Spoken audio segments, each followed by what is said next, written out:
ગણેશાય નમઃ. જય શ્રી કૃષ્ણ. જય માતાજી. હર હર મહાદેવ. મંગલ કરતા ગૌરીનંદનનો પ્રાગટ્ય દિન એટલે ગણેશ ચતુર્થી. તો હાલો આપણે ગણપતિ બાપાના ગુણલા ગાઈએ. જય ગણપતિ બાપા કી જય. પ્રાત સ્વામી ગણનાથમ નાથમ બંધુમ સિંદૂરપુરમ પરિશોભિત ગુંડયુગમ ઉદંડ વિખન્યારી ખંડન ચંડડમ્ર અખલાસ દિસુર નાયક વૃંદવંદમ. આપણા શાસ્ત્રમાં પંચદેવોનું સ્મરણ કરવાનું હોય છે. જે તે દેવના શ્લોકથી પાઠ કરવાથી પુણ્ય પ્રસન્નતા મળે છે તેવું જણાવવામાં આવ્યું છે.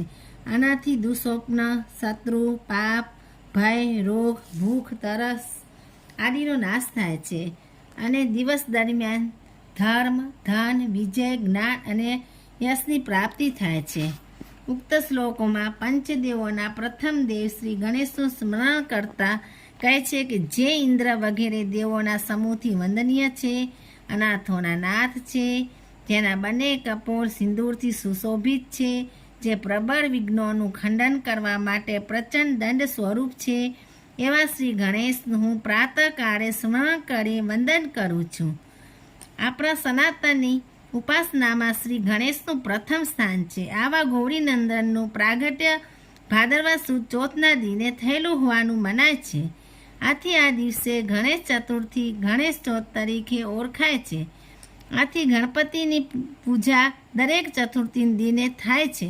ચતુર્થ એટલે જાગૃત, સ્વપ્ન અને સુષુપ્તિ એ ત્રણેય અવસ્થાથી ઉન્નત થઈ ચોથી અવસ્થા જે તુર્યાવસ્થા છે તેને પ્રાપ્ત કરવાથી જ માનવી પૂર્ણ અવસ્થાને પહોંચી પોતાના જીવનું પરમ સાધ્ય મેળવી શકે છે.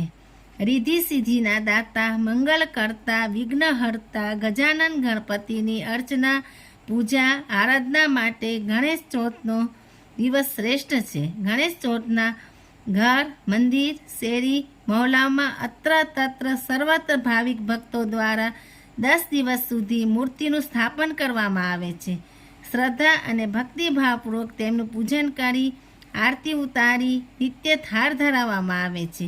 તેમનું સ્મરણ, ધ્યાન, તપ, જપ અને આરાધના દ્વારા મનની મનોકામનાઓની યુક્તિ થાય છે તેમજ વિઘ્નો નાશ થાય છે.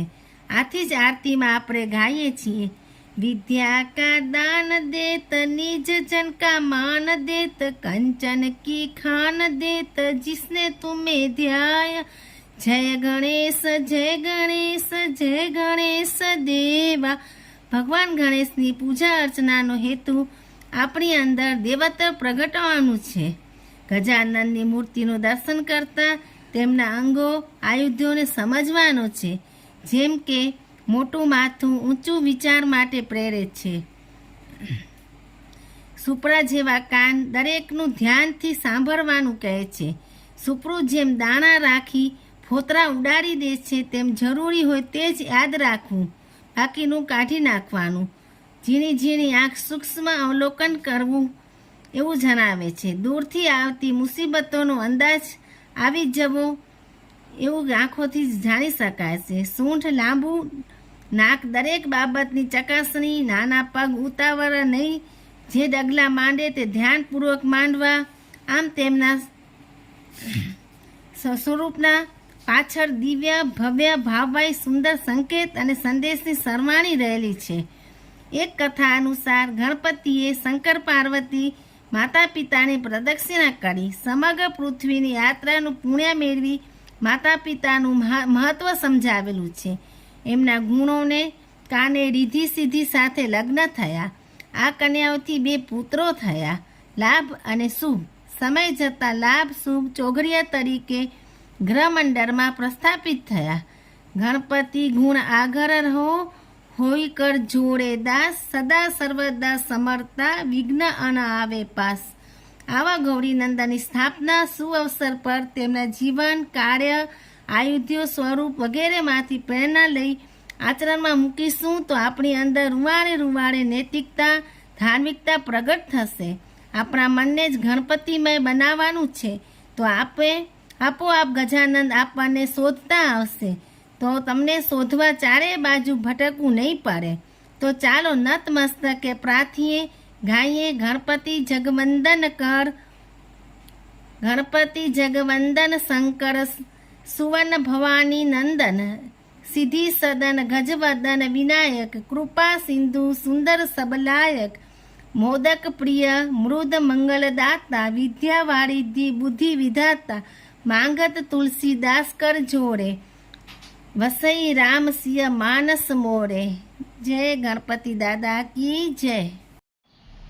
જય શ્રી કૃષ્ણ, જય માતાજી, હર હર મહાદેવ. તમને એવી જ કથા વાર્તાઓ ધાર્મિક કાંઈ પણ સાંભળવું હોય તો મારી ચેનલને લાઈક કરો, શેર કરો, સબસ્ક્રાઈબ કરો અને આગળ નવી નવી કંઈ કથાઓ કે સાંભળવી હોય તો કમેન્ટ કરો. હર હર મહાદેવ.